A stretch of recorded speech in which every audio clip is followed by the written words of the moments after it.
The final project video of the PDSD course. The topic is Huffman coding. Our group is sofa potatoes, and the member name and member student ID is below.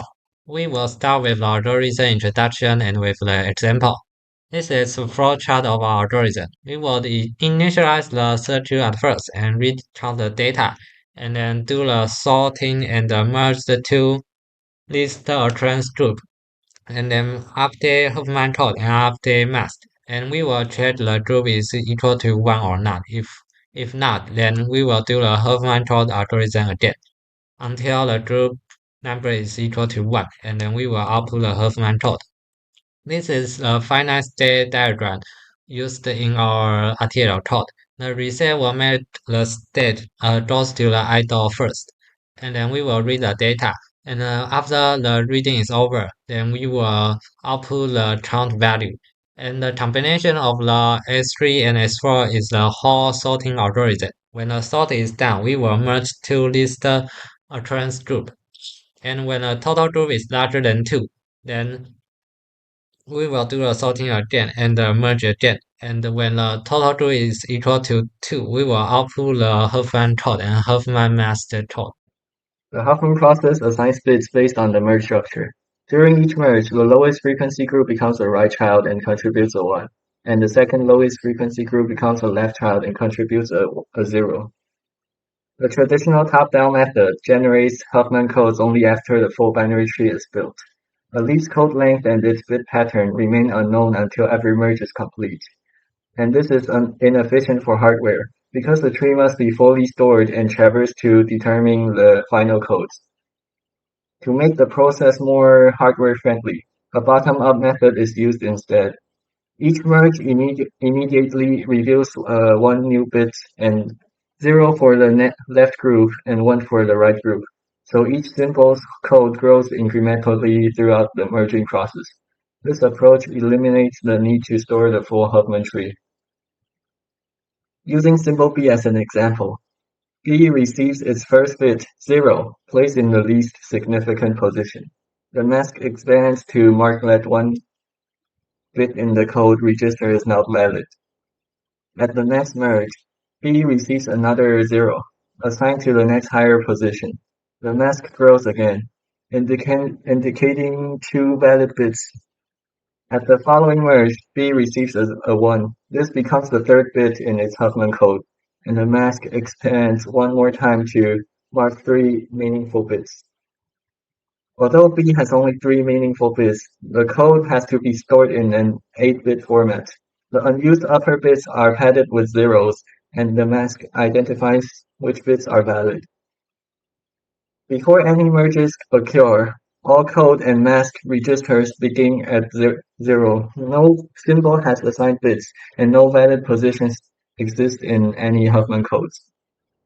To support incremental growth, hardware stores the current mask and also generates a next mask. The next mask is formed by shifting the current mask left by 1 and placing a 1 at the least significant bit. The current mask marks the positions that are already valid, while the next mask identifies exactly where the upcoming bit must be written. When a symbol belongs to the right child at the merge, the new bit is 1. The hardware locates the correct bit position by computing current mask XOR next mask, which isolates the 1 position that becomes valid during this merge. That isolated position is ORed into the Huffman code to write the bit.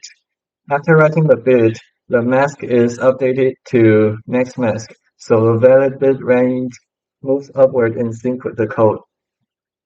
When the symbol belongs to the left child, the new bit is 0.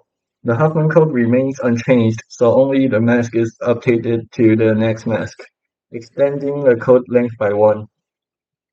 To demonstrate the full bottom-up process, symbol D is used as an example.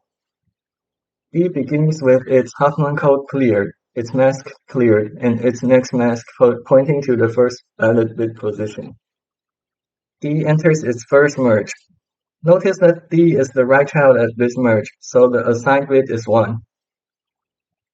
The XOR logic of current mask and next mask indicates the first bit, since it is the first merge of D, and by doing OR, the Huffman code is updated.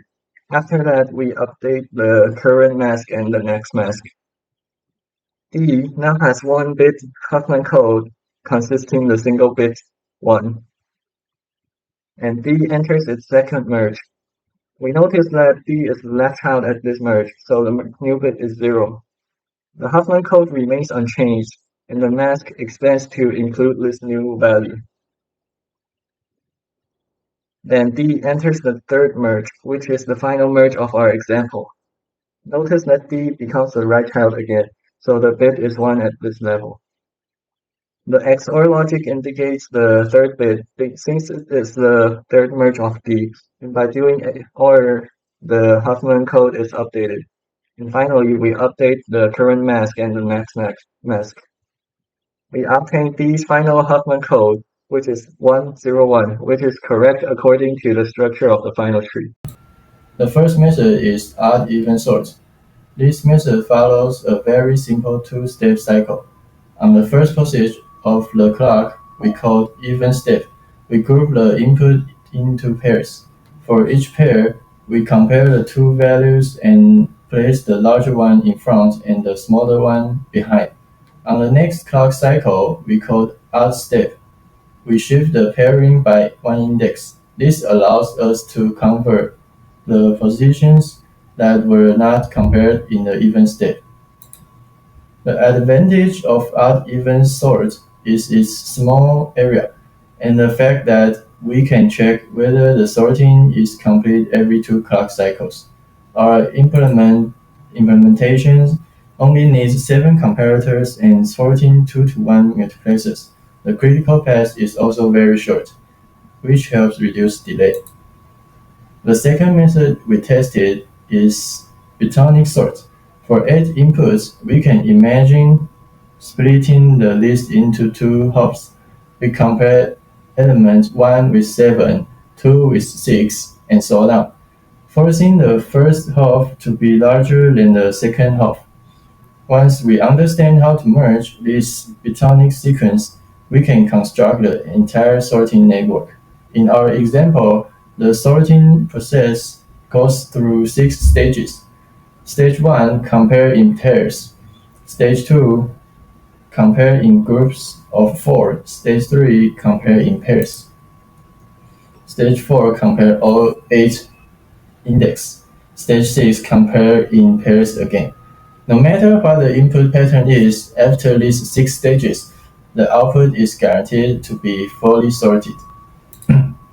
However, the downside is the large hardware cost. For 8 inputs, one 4-Botonic sorter requires 24 comparators and 48 2-to-1 multiplexer, and this area is fixed and cannot be reduced.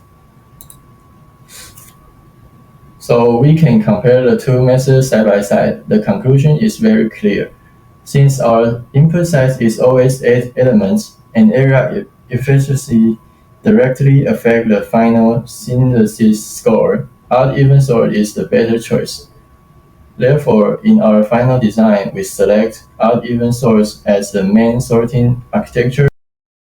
This is the conclusion part of our report. This is a table showing the expected hardware structure and its gate count number. And this is the possible problem and the solution we will meet at the future.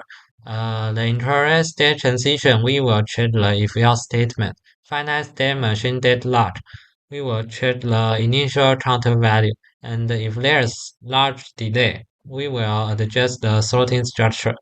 And if there's incorrect output, we will observe waveform and find possible logic errors.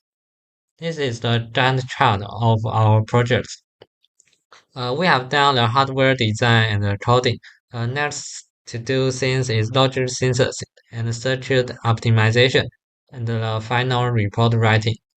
And this is the work division list table of our group. And thank you.